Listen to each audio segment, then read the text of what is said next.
We are Vineyard. I could not be more encouraged by just what a rank and file Vineyard pastor is doing and what a rank and file Vineyard is doing. Even like ones where like we've lost a pastor. We don't even have our pastor, but we're looking for a pastor and we're just going to keep serving the poor. We're going to keep doing the things we know how to do because like we just love our city. So even things that, you know, from my standpoint as an organizational leader is like, oh my gosh, this is a mess. Like we don't have what we need, or we need to train more leaders or whatever.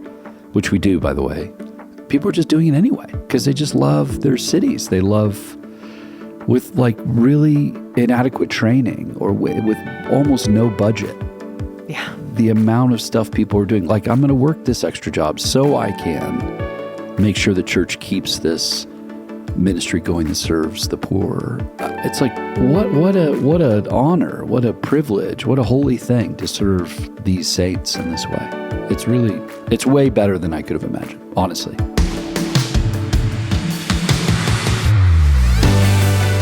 Welcome to the We Are Vineyard podcast, conversations to help us grow with Jesus and each other. In today's episode, we're flipping the script, and I, Nicole Dill, will be interviewing the one and only Jay Pathak, the National Director for Vineyard USA. Let's listen in.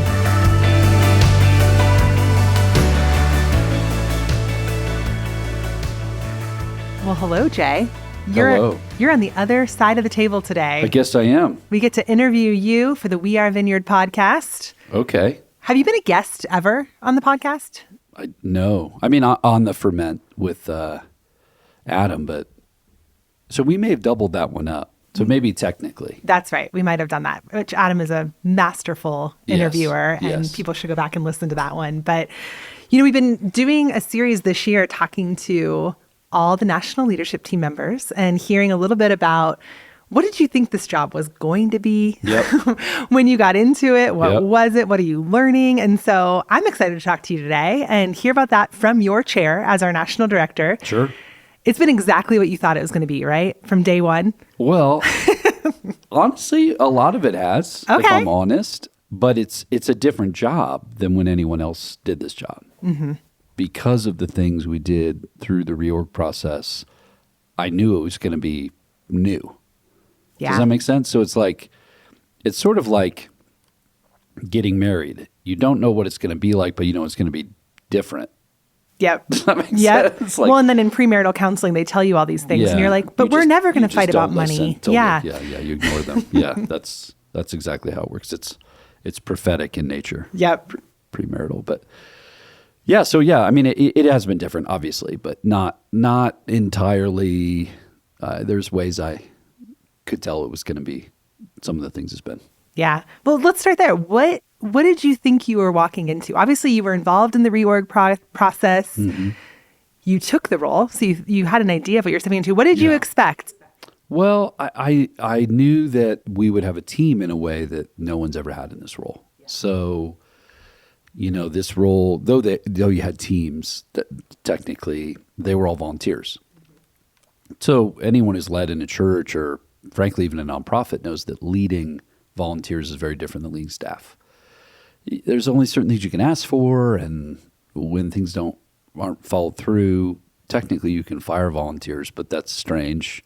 You can. I have. I mean, most pastors have. Like, hey, this isn't working, but it's a different level of leadership, what you're able to do, what you can accomplish. And when you're the only staff person, it's all volunteers, you end up filling in all the gaps. So if something falls, that's yours. You know, as a church planner, I'm hanging drywall because somebody didn't, that kind of stuff. Right. And so with this role changing, I knew that most of the work would be trying to get the right people in the right places, doing the right kinds of things. And yeah, I mean, I think that part I kind of predicted. Mm-hmm. There's all kinds of things I didn't predict. Yeah, change always brings different kinds of emotions, different kinds of challenges, and we've changed a lot. So it's been a lot of change management. Yep. And for those who don't know, you've been sitting in this seat as national director since when? Let's see, I'm at 4 years, right at 4. Yeah.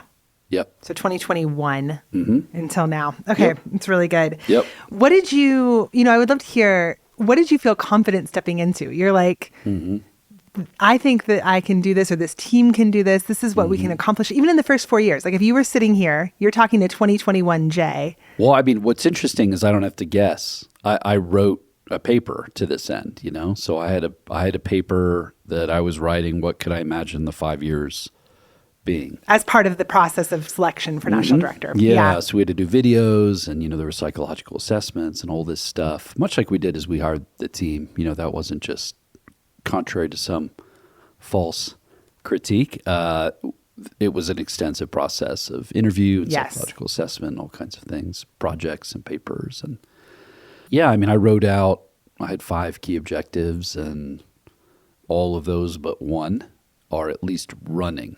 I mean, it's one thing to get things running. It's another thing for them to produce fruit over time. Yeah, have some life. Yeah, exactly. So building a team, strengthening and implementing the association's framework, that was a big one. Some form of like donor development, ordination and bylaws as Huge. A critical component to get everything done. And then last is building like a future gen framework where we had clear pathways for training and developing next leaders. Yeah. Let's let that be foreshadowing to some things we talk about that one a little bit later. That one we're still working on it. Yeah, but we've drawn a line in the sand and we've pointed forward. So, That's right. Yep. That's right. Well, tell me, I mean, looking through the past 4 years, what are a couple things that have just been harder than you expected? Yeah, I mean, I think anyone who has jumped from leadership roles, like if you're a small church and you grow to be a medium or a large church, there's parts of the job that stay the same, but there's all kinds of things that change. Namely, you have to learn a new set of organizational leadership skills. Strangely, the larger a church gets, the smaller the team you tend to work with. Like, for example, which I think surprises a lot of pastors. You mean in the seat? Maybe you're working with like an associate pastor group or something like Precisely. that, rather than all the volunteers and every person. Exactly. Yeah. When your church is 100 people, you're connected in a direct way often to 30 people. Yep. If you lead a church of 1,000, you're connected in a direct way to like 5. I mean, like it's literally that big of a difference. And they're all staff. So you're managing staff and teams. Now you still might stand in front of 1,000 people. You might stand in front of a room of 200 or 300. So anyone who's ever gone through leadership changes like that knows those, they can intuit those things. If you've never been through those things, there you go. I just told you something about how it works. and that's in any world. Like you're a school teacher, you move to be an assistant principal, you move to be a principal. Okay, there's a whole shift in how you work. And some of the skills translate, but many of them don't. And I've been on, the board, the executive team for the Vineyard in the past. I've had different kinds of leadership in the Vineyard at all kinds of different levels. I don't know if it was just because of the stuff we did in the reorg or it's also just part of the work. I don't think I understood quite how substantial the organizational leadership jump would be. I mean, the amount of like just executive functioning things like boards, bylaws, lawyers.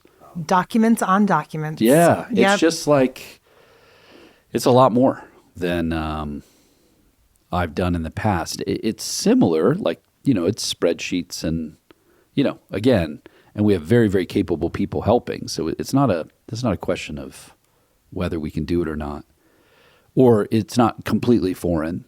It's just like a different level. And the scope of the work organizationally, even as you relate to other organizations, is way higher.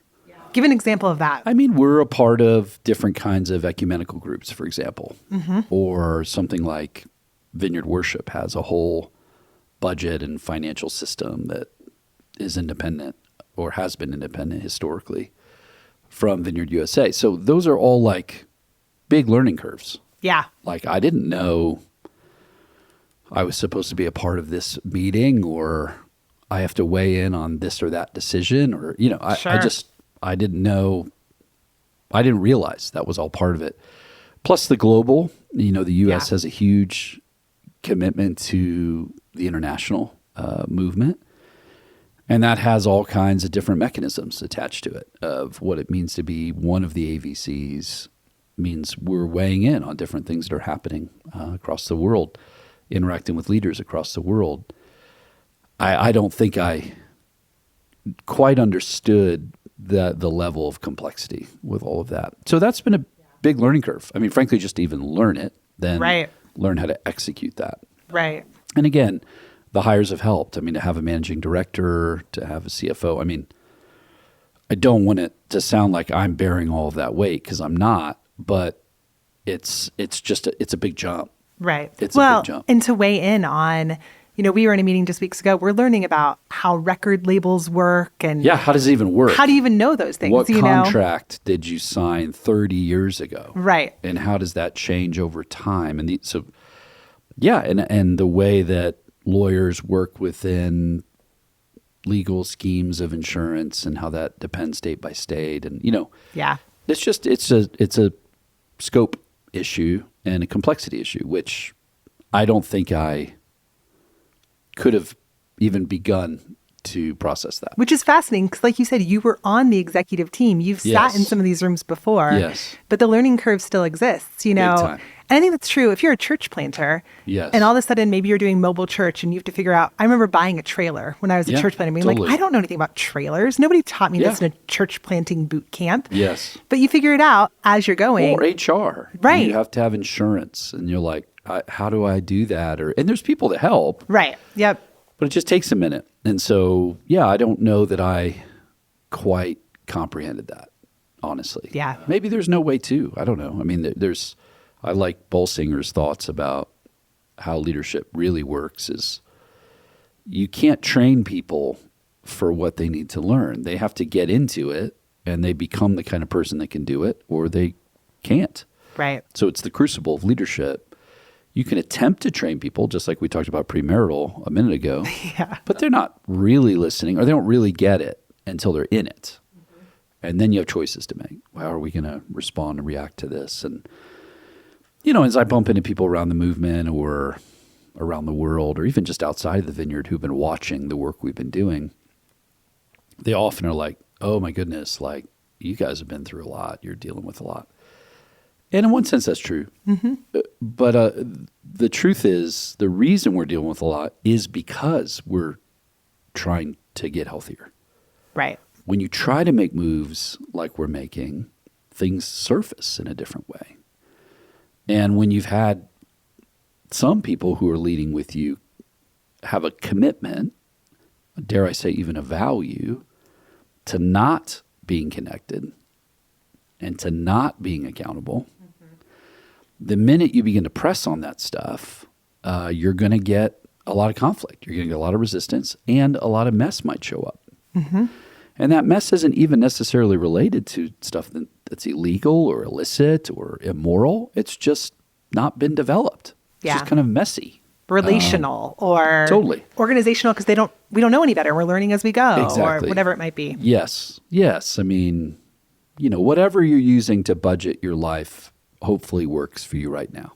You have like some piece of software, or you have a set of envelopes, or you have a piece of paper you write stuff on. Great. But if I hand you $100 million and ask you to administrate the city, whatever you're doing now isn't going to work. I mean, because the system has to match the complexity of what's being entrusted to you. And so a lot of what we're getting better at is increasing our capacity to manage these things, which we haven't really done because we've been kind of committed to being less organizationally structured and allowing churches to sort of have maximum autonomy. And so now that we're turning the dials, it's adding more complexity. It's adding more challenges to us, and more stuff is surfacing that may not have been attended to. So that's been a big learning curve. Right. Well, and with some of the things that are surfacing, it's not that none of these things were going on before. Right. It's that we have systems in which they're showing up now, Precisely. Which creates more work, but it's the right kind of work for health in the movement. I'm believing that. I mean, the key is, and I think what we've learned over the last few years is everyone has to believe that. That's right. like if we believe that and nobody else believes that, we're just an imposition. It's it's the code violation guy coming to your house. Like you have like 30 dogs, 4 broken down trucks. We got to talk about this. And if you're like, I don't think we do need to talk about it. I'm fine. I love my dogs. Now we have conflict. I don't know. Now we got to figure out like, well, wait a minute. Actually, I do get to talk to you about this, and here's why. And that can even escalate to some other kind of conflict. Like, well, you just don't like me. It's like, well, actually, that's not relevant right now. I'm not. It's true. I might not like you, but that's not what we're talking about, though. Okay. Exactly. Or actually, I really do like you, yeah, and that's why I'm talking to you about the 30 dogs or whatever. So, yeah, I mean, it just surfaces a lot of things when you try to do that kind of work, and frankly, we've not had the manpower to do it before, and the learning curve's steep, and the work is slow. Because it takes time to get into all those layers and to find those points of resistance. So I don't think I estimated the amount of work required there, how tricky it's been. Yeah. So some of it is the complexity, the trickiness, what feels like slowness, and particularly when you had written out 5 things that you wanted to do as national director. Probably some go faster than you think. There's some grace, and then the other ones, it's like, this takes way longer than I thought. Yes, and if I'm going to be more honest about myself, I mean, just more personally, when you lead a local church, even if it's growing, I mean, we had multi-churches, kind of a family neighborhood churches. We've been multi-site prior to that.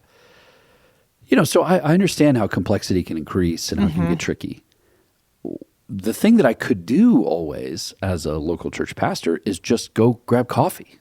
Yeah. Like if all goes wrong, you're just like, hey, come on, man, let's just sit down, have a cup of coffee.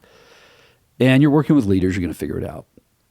I could not have imagined how not doable that is. Like the amount of people that made summary judgments, made choices without even one conversation. Like, because they just decided something. Like we're past coffee now. Like I can't get to you. Yeah. I had never anticipated the kind of way that would work, and how many of the gifts you use as a local pastor don't translate into this level of organizational leadership. I didn't quite get that. Yeah, have to grow some new muscles in that. Yeah, well, and you have to work with your team differently. Right. So where we've, I think, gotten better is our team now is more connected. I mean, we're more connected as the Vineyard than we've ever been through the work of our SRLs, our RLs, even our ANDs connecting to different churches through different things they're doing.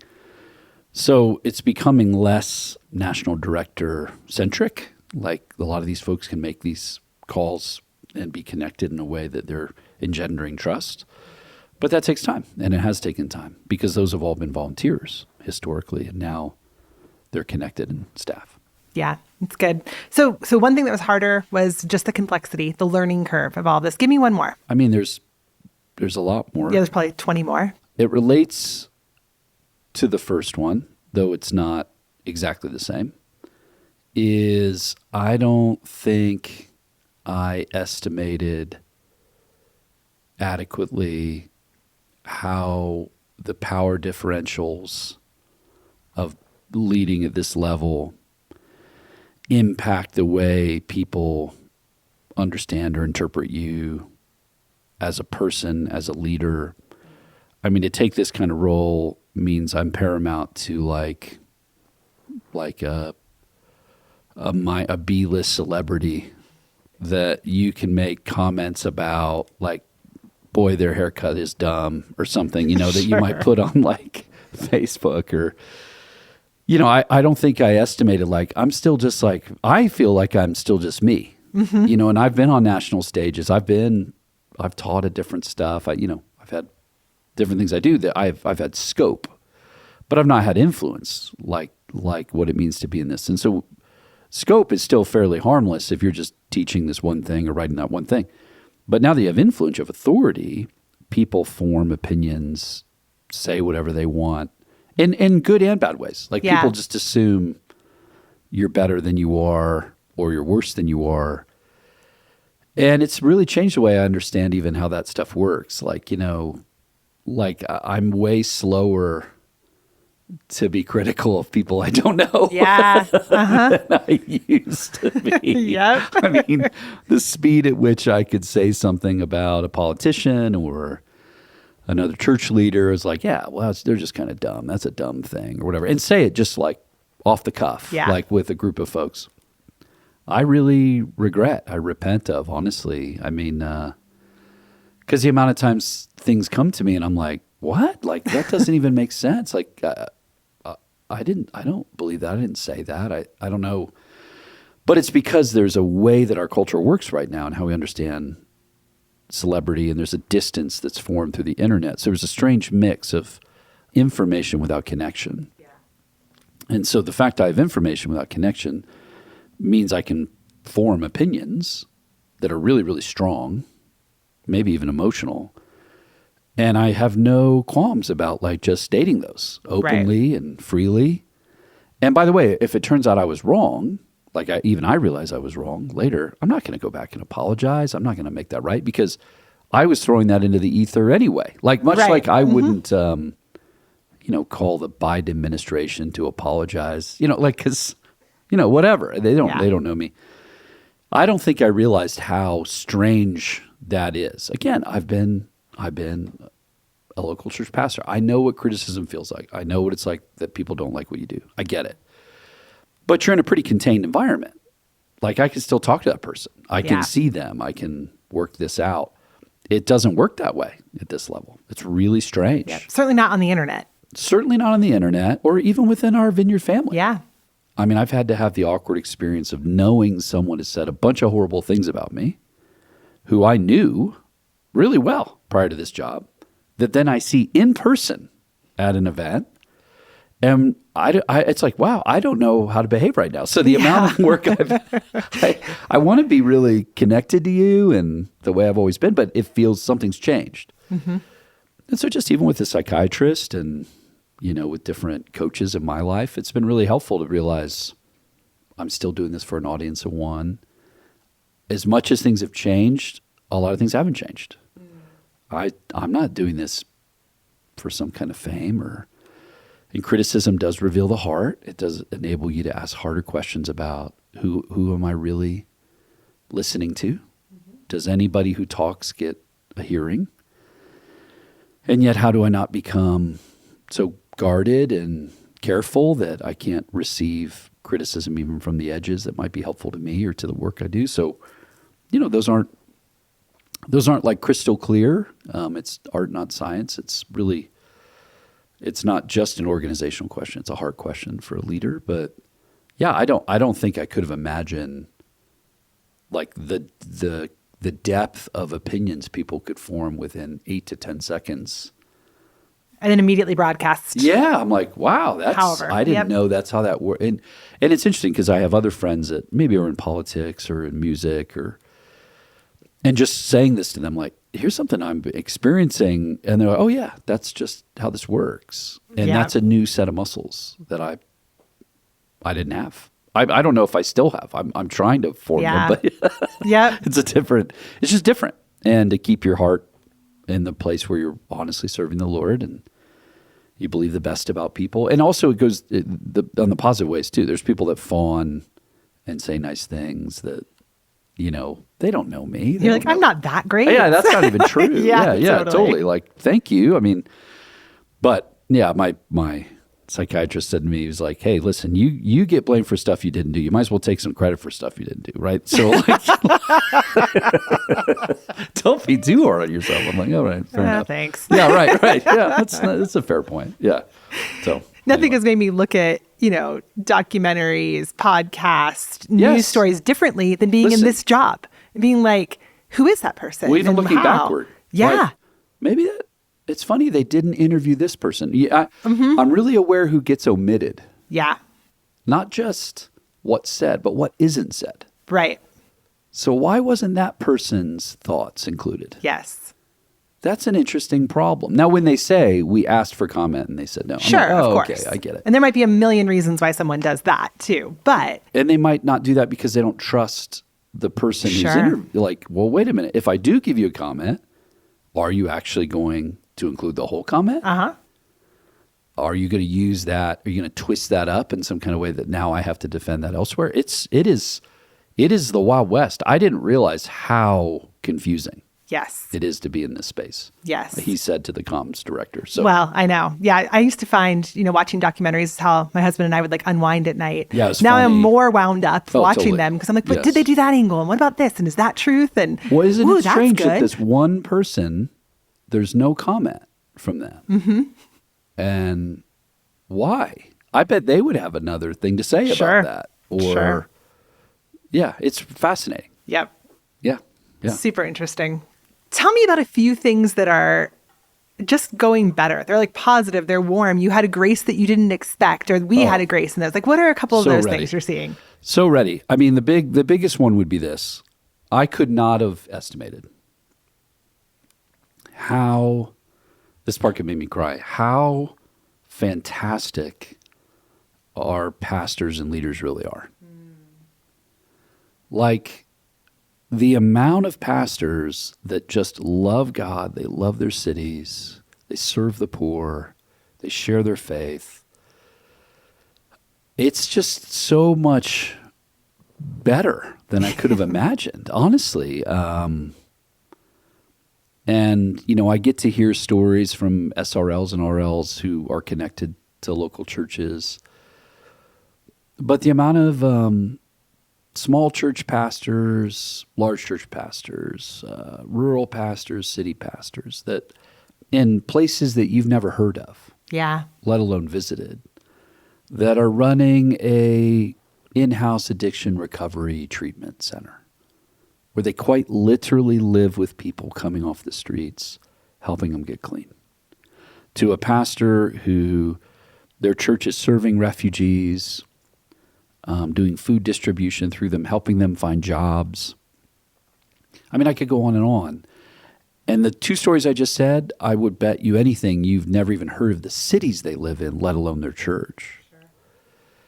And to see that's not the exception, that's the rule. That's the rule. The vast majority of Vineyard pastors are doing something incredible for the poor, for the sake of the lost. They're loving their kids. They're serving a group of leaders. And so for all of the bad press, for all of the the church is corrupt and everybody's the worst, the bad news is that the exceptions become the rule in the negative. And it's just not true. Yeah. I don't know how else to say it. Yeah. It's clickbait in some ways. It is. And honestly, you have to start asking larger questions about, when things become larger and more prolific. Yeah. I mean, is that part of what makes it start to fall apart? I can't tell. I don't know. I don't have a good working theory on that. But all I want to say is I could not be more encouraged by just what a rank and file Vineyard pastor is doing and what a rank and file Vineyard is doing. Even ones where we've lost a pastor. We don't even have our pastor. But we're looking for a pastor. And we're just going to keep serving the poor. We're going to keep doing the things we know how to do because we just love our city. So even things that, from my standpoint as an organizational leader is oh my gosh, this is a mess. We don't have what we need, or we need to train more leaders or whatever, which we do, by the way. People are just doing it anyway because they just love their cities. They love with really inadequate training or with almost no budget. Yeah. The amount of stuff people are doing. I'm going to work this extra job so I can make sure the church keeps this ministry going that serves the poor. It's what an honor, what a privilege, what a holy thing to serve these saints in this way. It's way better than I could have imagined, honestly. Yeah, we sat at our last national leadership team meeting here in Denver just a couple weeks ago and started just by telling stories. What are we hearing and what are we seeing? It's unbelievable.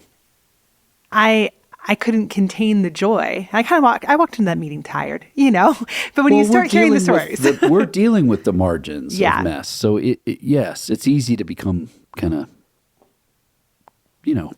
jaded if Yep. you're not thoughtful. Yep. But then it's our big churches, it's our small churches. It is. It's the things going on at at North Phoenix, the amount of baptisms, people they're Incredible. seeing to come to know Jesus. Just saw literally before I come in here, like 600 folks baptized at the Miami Vineyard this year. It's insane. It's insane. But then it's also, like you said, I know Danielle and Joel just went for a drive around Colorado, meeting with Colorado pastors, seeing what's going on.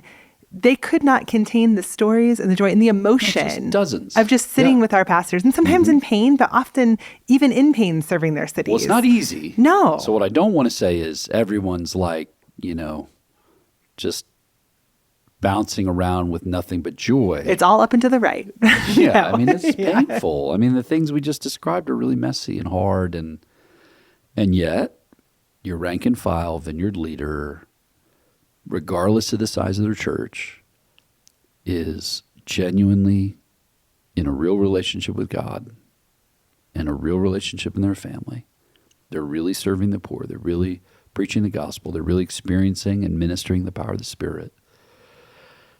I mean, I don't know. Like, that's pretty great. Yeah. It turns out. Yep. They love their city and they're serving it for Jesus. Totally. Yeah. I don't think I could have estimated how prolific that is and how that is the kind of common witness of a vineyard church. It's so good. I want to do these all day long, but give me one more. Okay, one more is, it matches with that, is I don't think I estimated how much favor we have outside of the vineyard. Yes. In this thing called the vineyard. I mean, I just came back from,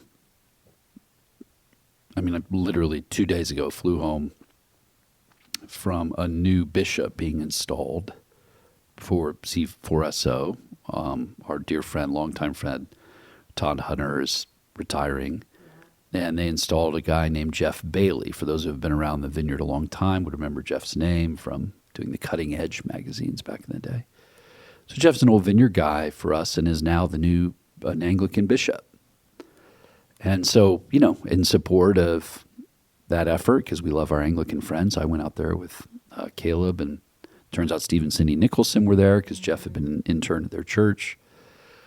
And a whole chunk of other vineyard folks. Brock and his wife from Oklahoma City, but it was crazy. There was a whole little contingency of vineyard folks. And of course, everyone's gracious. They're introducing me to whoever, bishop, whoever, and, all the people. And to a person, almost to the point of tears, people were like, I just love the vineyard. We're so grateful for the vineyard.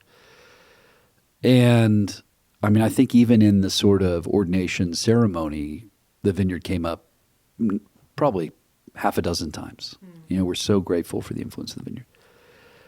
And by the way, that is just everywhere. That's everywhere I go. Like every single room I'm in that's not a vineyard room, that's with the body of Christ, whether it's the work we've done with InterVarsity or stuff I've done with, like, for example, the North American Mission Board, and which is, mostly Southern Baptists, and I could keep going. Catholics that I've worked with, the amount of folks that are like, man, we just love the vineyard. We're so grateful for the vineyard.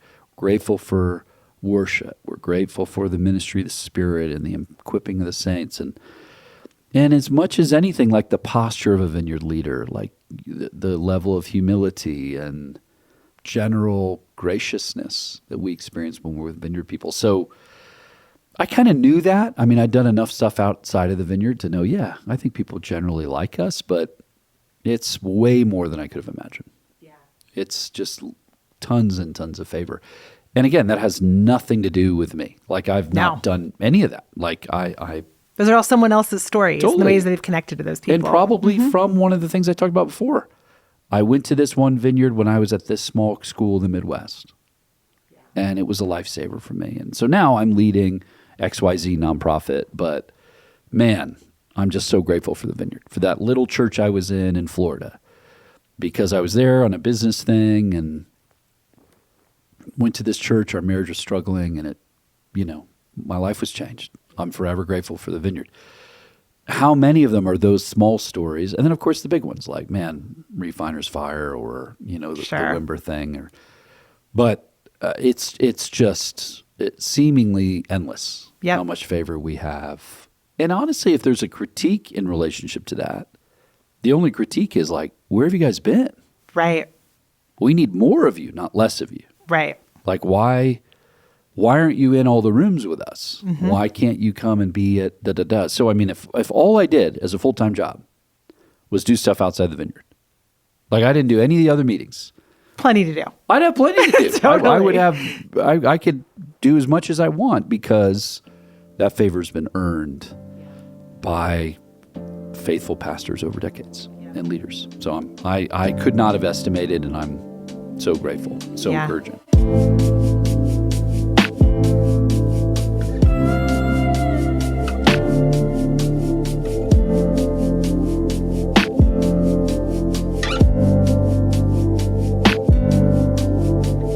Vineyard USA's Day of Giving is coming up on Giving Tuesday, December 2nd. How old were you when you discovered a life with Jesus? Research reveals that most people in the U.S. who commit their lives to Christ do so during their childhood or teenage years. In the Vineyard in 2024, we celebrated 50 years of God's faithfulness, 50 years of Come Holy Spirit, 50 years of Everyone Gets to Play. And this year at Vineyard USA, we're looking ahead to the next 50 years, asking, what if everything that we've done in the Vineyard so far is so we can give it away to the next generation? We want to invest together in our kids, our teens, and our young adults who will carry this family of churches into the next 50 years and beyond. Every gift will make a difference. Please pray and consider how you can give towards our Day of Giving on December 2nd. You can find more information at vineyardusa.org. Thank you.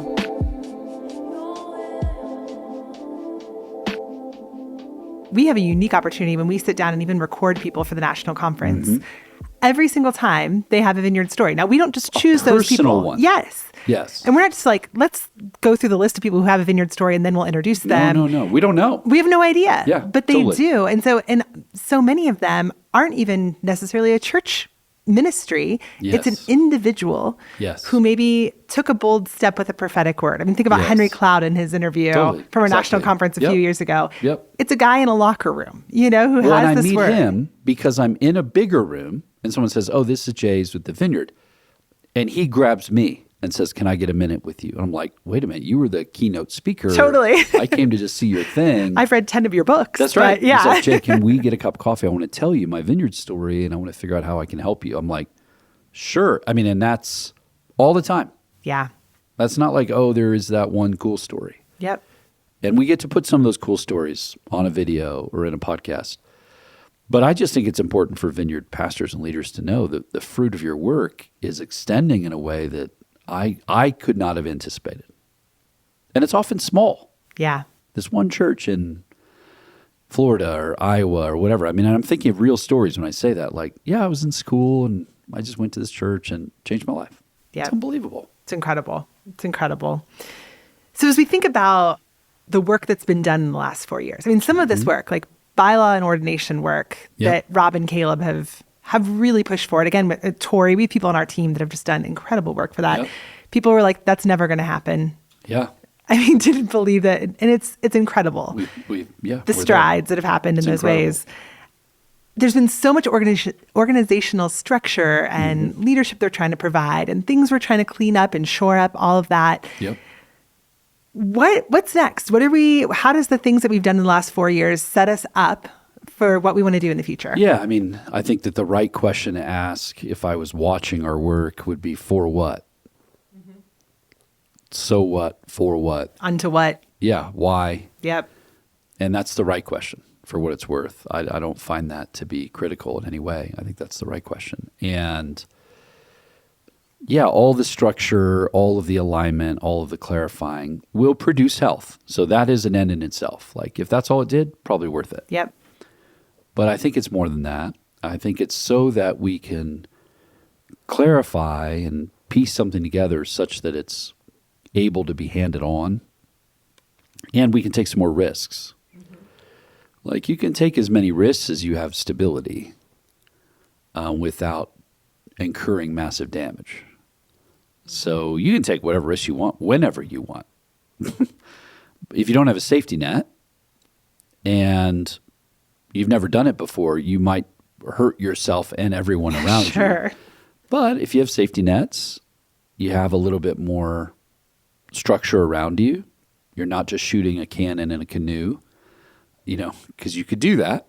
You would shoot the cannon, but there's no canoe. So to take risks requires a requisite amount of structure, unless you're just prepared to blow the whole thing up. Right. Which some people are. Some people are, it turns out. And maybe God might ask you to. I don't know. That's between you and the Lord. But for me, as we've been leading, we're like, okay, so now we have some way of developing some health, some clarity, by which we're aligning ourselves more theologically and relationally. That enables us to step into some more intentional ways of thinking about, for example, like donor development. Mm-hmm. How are we raising money for the sake of what the Vineyard could mean to the world, to meaning the church, the lost, and the marginalized? Yeah. We now can show a form of strength and credibility that enables us to stretch out and try some other things. Mm-hmm. So we're trying to be really intentional at that end. And by and large, in the Vineyard, we've not talked about money a ton, because we basically just say, okay, we're asking churches to give 3%. That brings in X amount of money. We'll just do X with that, which is great and has been very hard to do, by the way. Yeah. But now we're saying, no, what could we be? Not just what have we been, but what could we be? And what could Vineyard USA do on behalf of these Vineyard churches to help plant church, strengthen churches, et cetera? What kinds of partners want to help us do that for the sake of the whole body?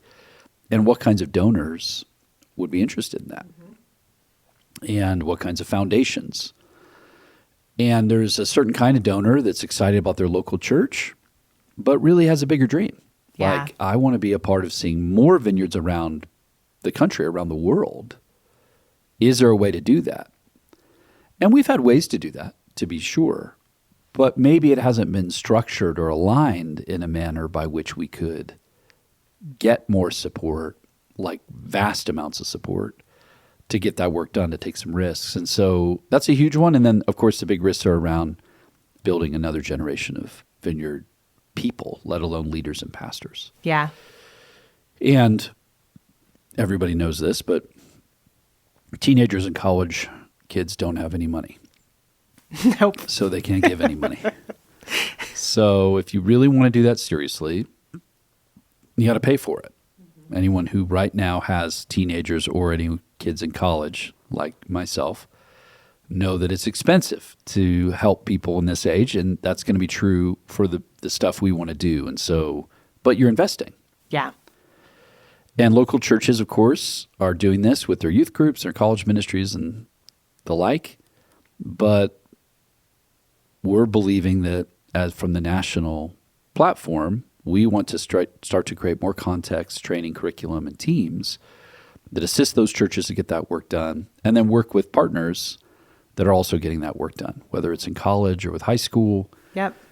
And partners like Alpha Youth, the things they're doing. Yeah. InterVarsity. So those are external partners, but also to equip and train our churches to get that work done and build the training pipelines accordingly. And, this is true for every generation. So there's a part of what I'm saying right now. You should just be like, yeah, duh, that's what we're supposed to do.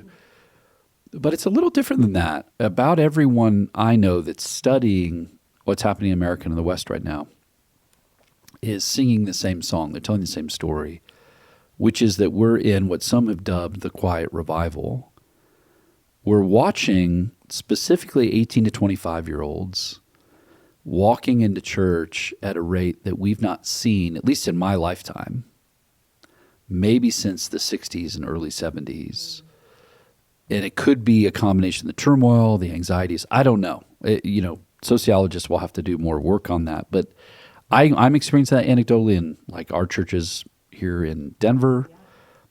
Everyone I'm talking to around the country is seeing some level of that. We're seeing massive evangelistic campaigns on major campuses where thousands and thousands of young adults are crashing into a different kind of life with God. I have friends in the UK who, their big festivals for youth are selling out, youth in college.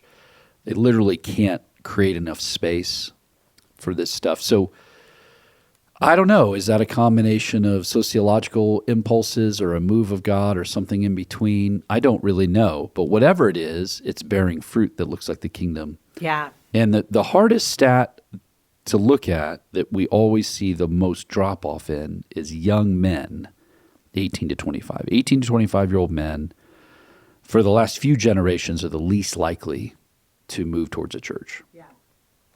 In the last few years, they're starting to become the most likely. Mm-hmm. So it's not like a minor shift, is what I'm trying to say. Yeah. It's a huge shift.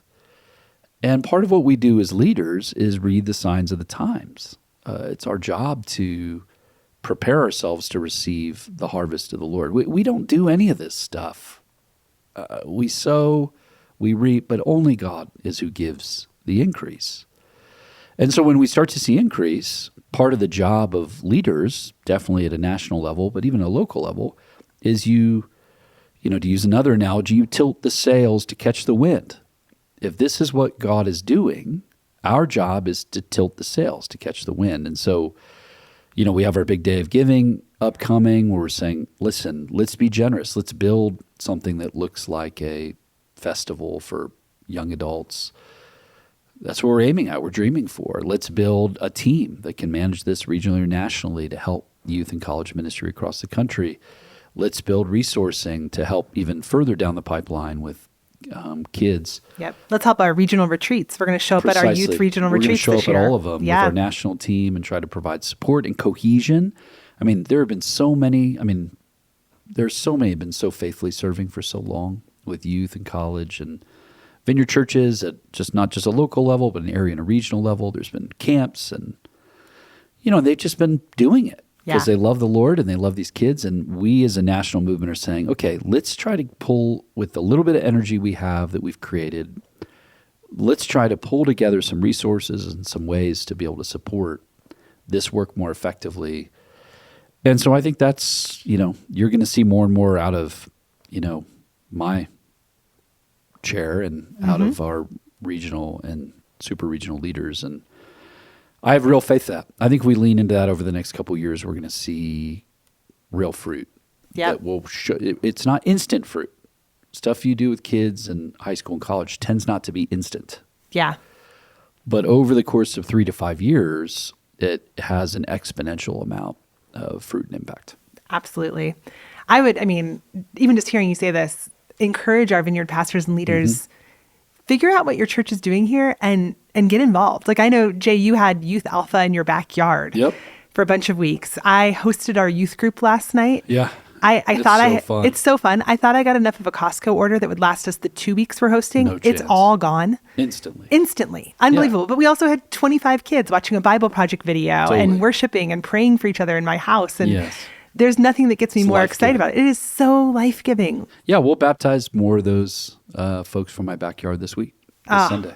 I love it. So, so especially if you find yourself either A, in the category of, man, we got a youth and college thing that we're really excited about. We're seeing real fruit. Make sure your regional leaders know. Make sure your super regional leader knows.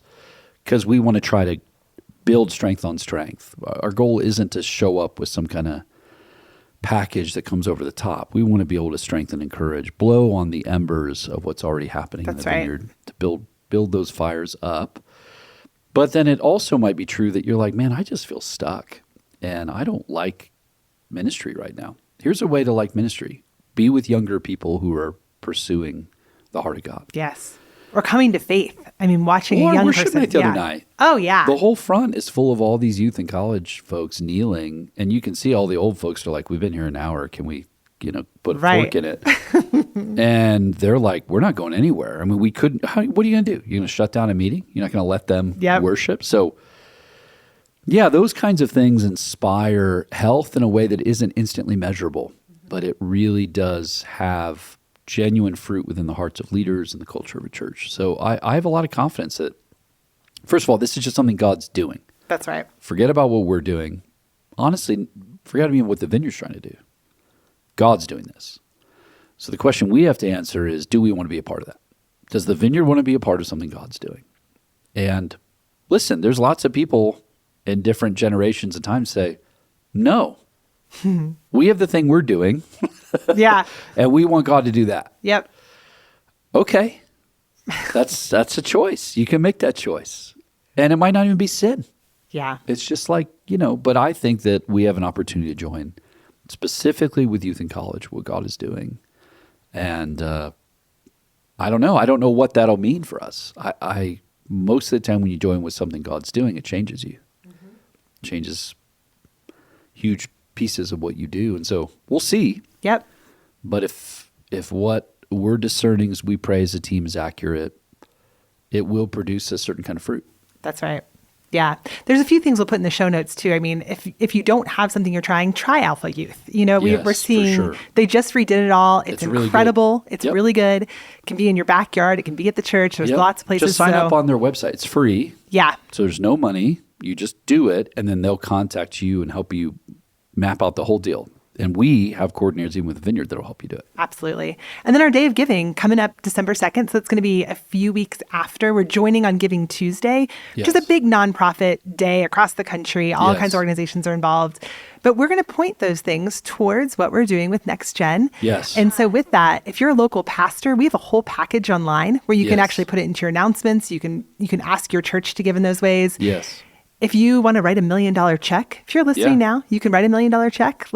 I would be more than happy to talk to you. Yeah. If you want to write and say, let me tell you exactly what we imagine. Seriously. Yeah, for sure. Because you want to know. And, just to take 10 seconds and say this to pastors,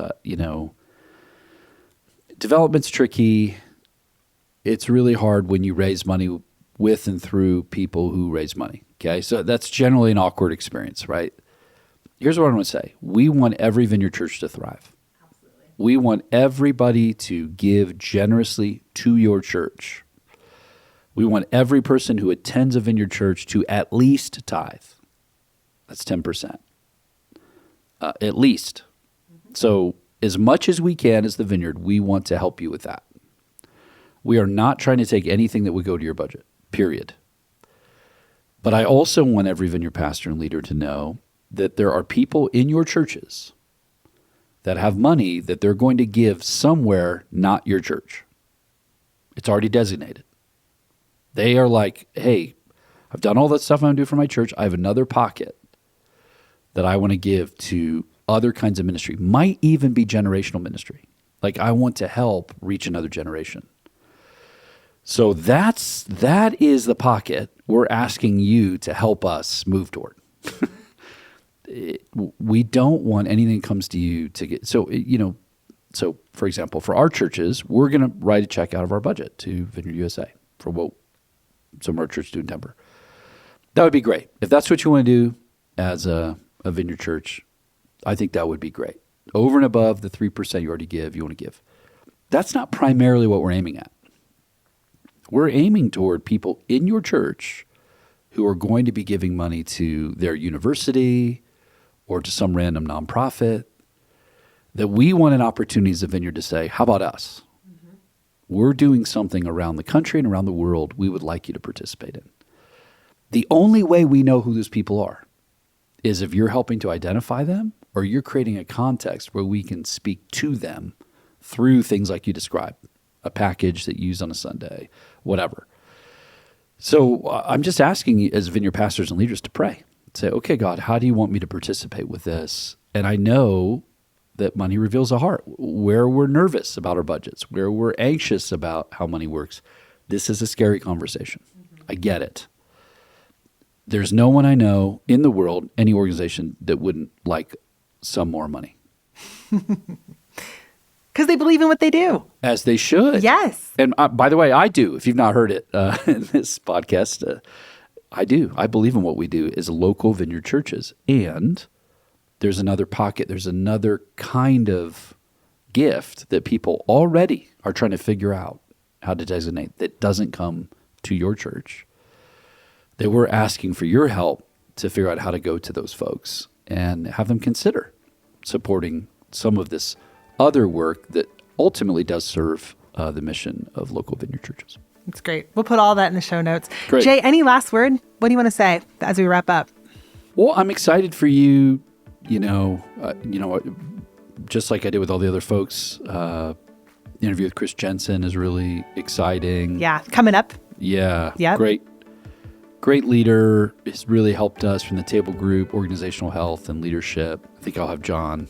You'll have John Mumford as your second guest. Who's had a huge impact on, this little time, but really my whole adult life, honestly. Yeah, we have so much support and so much help. And my prayer would be for everyone who's leading and listening that you're getting help. Like the places where you don't know what you're doing. Yeah, I mean, you could probably try to read a bunch of books, but it probably includes you talking to humans who know what they're doing. So as much as we can be helpful as a national team, SRLs, we're going to get resources, but there are coaches and people that want to help. So that's what we exist to do. Grateful for all the work, and we want to be able to help Vineyard pastors do their jobs and leaders. Good. Jay, we are grateful for you. I'm personally grateful for you, as I try to tell you. But you do. Just love hearing your heart. You're a local pastor, too. Mm-hmm. You are our national director, but we're sitting in the church you lead that my family goes to. You know, you're a local pastor, and I hear your heart. Love the church. In saying that, and grateful for the sacrifice of you and Danielle and Jasmine and Sophia over these years on behalf of the Vineyard. So thanks for joining us. Thanks for sitting on the other side of the table today. Maybe for letting me talk. Maybe we'll do this again sometime. Yeah, hopefully not. I'll just love to interview other people. Thanks so much. Thanks.